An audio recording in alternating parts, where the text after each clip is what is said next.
Oke, kita ketemu lagi kawan-kawan. Ini edisi baru. Kita membahas tentang bagaimana trading di tahun 2030. Kita menuju ke sana. Sebelumnya subscribe ya, dan kita akan bahas mulai sekarang, oke?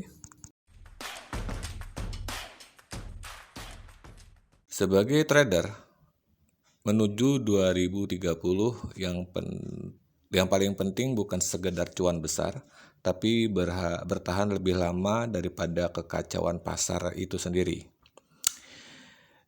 Dunia menuju 2030 terasa seperti kapal besar yang mesinnya masih hidup, tapi ombaknya makin aneh arah, makin gelombang gede.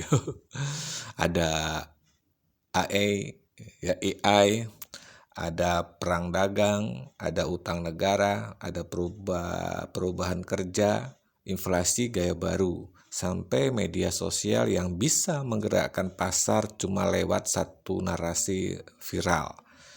Trader yang bertahan biasanya bukan yang paling nekat, justru yang paling adaptif.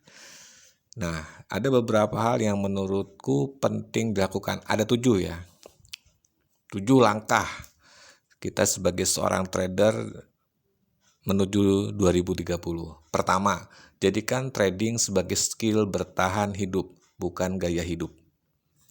Banyak orang masuk trading karena ingin terlihat sukses cepat. Padahal 2030 kemungkinan lebih menghargai orang yang bisa baca resiko, bisa juga cash flow, bisa dan tidak panik saat ekonomi bergetar.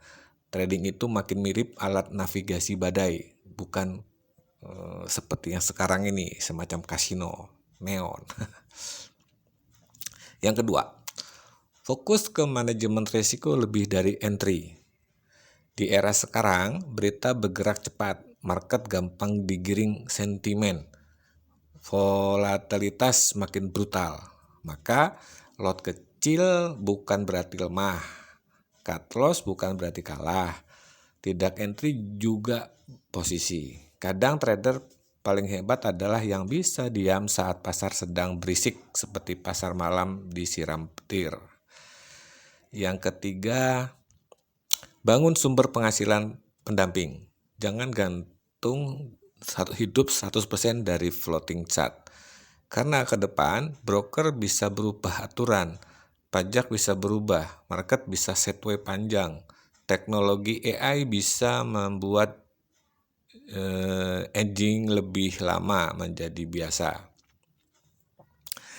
Idealnya trader punya komunitas edukasi, bisnis kecil, investasi real, atau skill digital lain.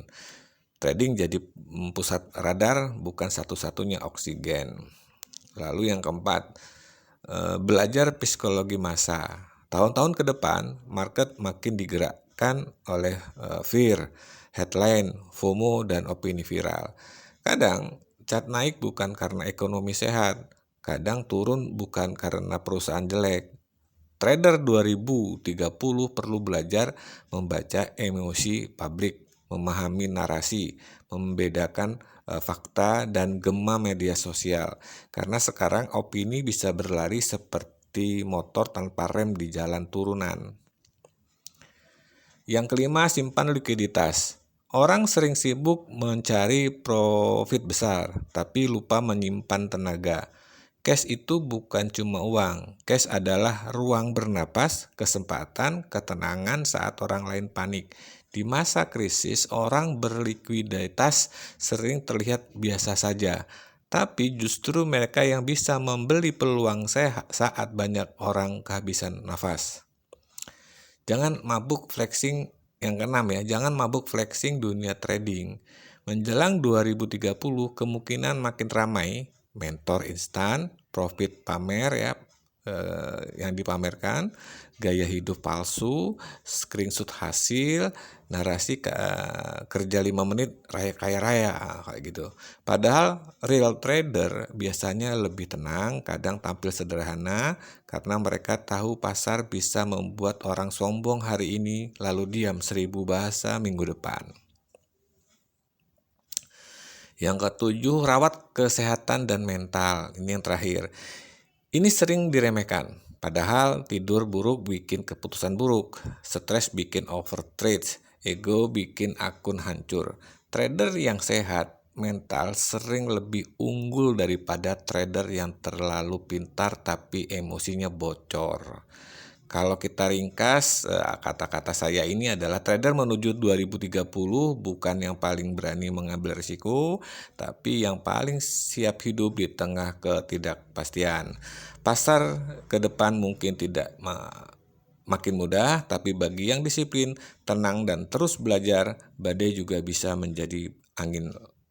Teman-teman yang ingin bergabung, silakan kontak nomor di bawah ini, dan ingat kita sedang membuka layar yang ada anginnya. Oke, artinya apa? Kita telah bersama-sama di kelas nanti.